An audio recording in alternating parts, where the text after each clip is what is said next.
Hey YouTube, Joyboy here. So, chapter 860 of One Piece has dropped. So if you haven't checked out that chapter yet, I suggest that you do so because I will be spoiling you. But now that you have, let's begin. Oh my god. Oh my god. Guys, One Piece, in general, is not meant to be taken as 100% badass. It's just not supposed to be that way. All the character designs are at least partly cartoonish in a way. We don't ever get that just straight like Final Fantasy type character, but today, this chapter, it just happened. Katakuri is a boss.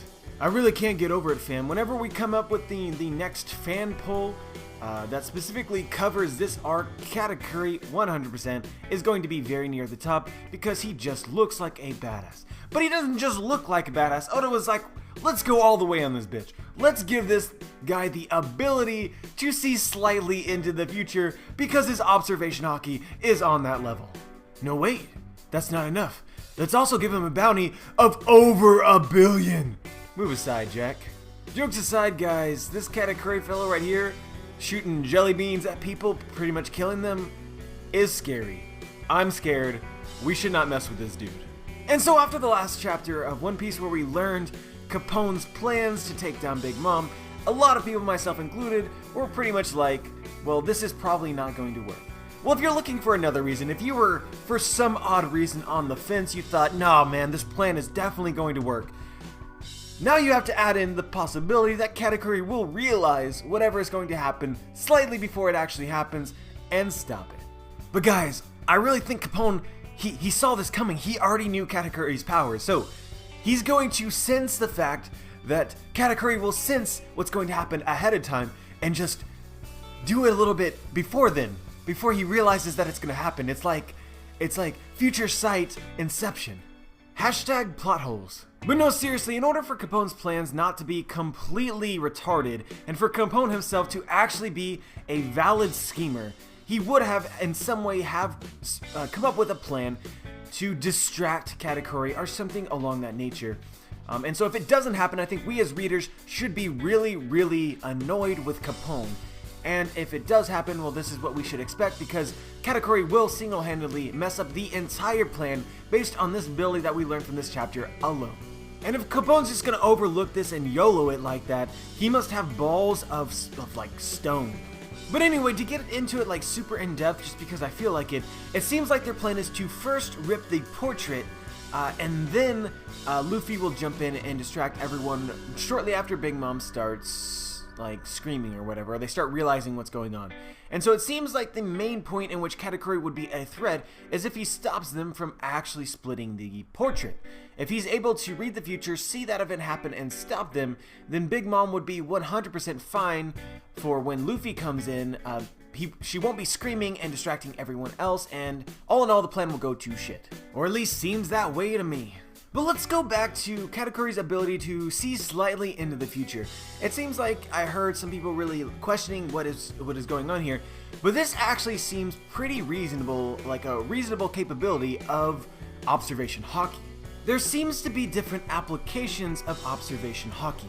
Usopp, for instance, using his observation hockey, was essentially able to snipe a target from super far away and see their silhouette. Very useful to his own abilities. Someone like Kobe observes the feelings and emotions of everyone around him.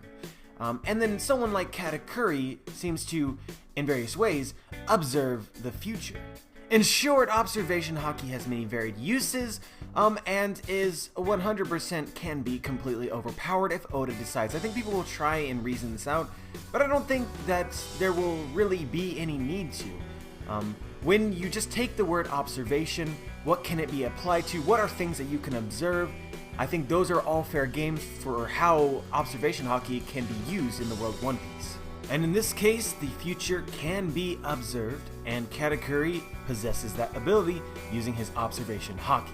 This also makes you wonder if Madame Charlet from Fishman Island, the one who could sort of see into the future, if she was also using her own unique type of observation hockey. But anyway, guys, let's move on for Katakuri for just a second and get into the other really hype moment of this chapter, which is all of the Underworld members, all the guests. And so first we have the Underworld Emperors. Like, that's already sounds really badass. We have Dufeld, Stussy, Drugpeklo, Morgans, Giberson, and Unit. And so guys, honestly, I don't know exactly what I can say here in a few seconds in order to be of any use.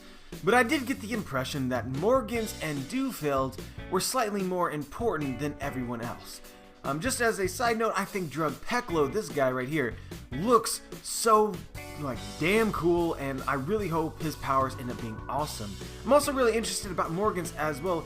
He's the head of the World Economic Journal, and I'm wondering if that has something to do with the news coup at all or not. It's also interesting that he's essentially a Birdman, which would be a brand new race in the world of One Piece as well. I don't think we've seen anything like that. But yeah, as far as their powers and abilities go, right now I don't see any way, besides looking at their epithets and making shit up, for us to get anywhere close to the actual answer, so we might just have to wait. But if I find anything or learn of anything, I'll be sure to share it with you guys. And so guys, the next thing that I want to talk about is I want to talk about Jinbei. And so, for a while now, I've talked about and I've made the reasoning that there is absolutely no way that Jinbei does not join the Straw Hat crew. Under one exception. Under the exception that he possibly may die. Now, I do not believe Jinbei is going to die. But I'm just saying that he's either going to join the crew, or in some way it would be impossible for him to join the crew. And the only way that it would be impossible would be if he died. This also, we couple this evidence with, he's basically been wearing a skull kimono recently, which is very ominous. And then people have also noticed that Jinbei is just a sacrificial kind of guy. That's just how his character is. Now guys, I made my opinion clear. I don't think Jinbei is going to die, but right now I am seriously creeped out. Like, seriously creeped out if Oda is like legit reading our discussions here in the community, or literally has the foresight to realize that discussion of Jinbei's death would be an actual thing, because in this chapter he made it a thing. So guys, we're left with two things. Why would Oda specifically make it very clear that Jinbei may die in this chapter? Which is what he did. Why would he do that? Number one, he's trying to convince us that Jinbei may die, but then turn it on our heads, which would only really make sense if he kinda knew that we were already thinking this was a possibility. Or secondly, Jinbei, this is actual foreshadowing, Jinbei is actually going to die. Either way guys, consider me spooked. I'm legit rattled right now.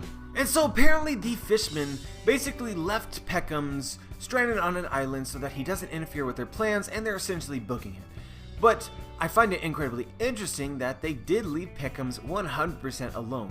So if Peckham's is in any way able to get out of this situation, he then could go straight to Big Mom and let them know of basically what he knows about Capone. And if Capone becomes a suspect at this point in time, the plan will get shot immediately.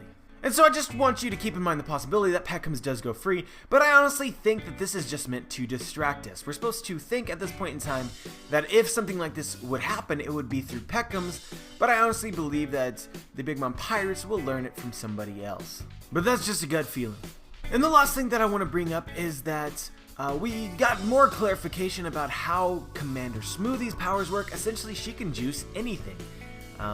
No matter what it is, and apparently I would imagine that depending on what she juices, it would give a very unique flavor to whatever it might be.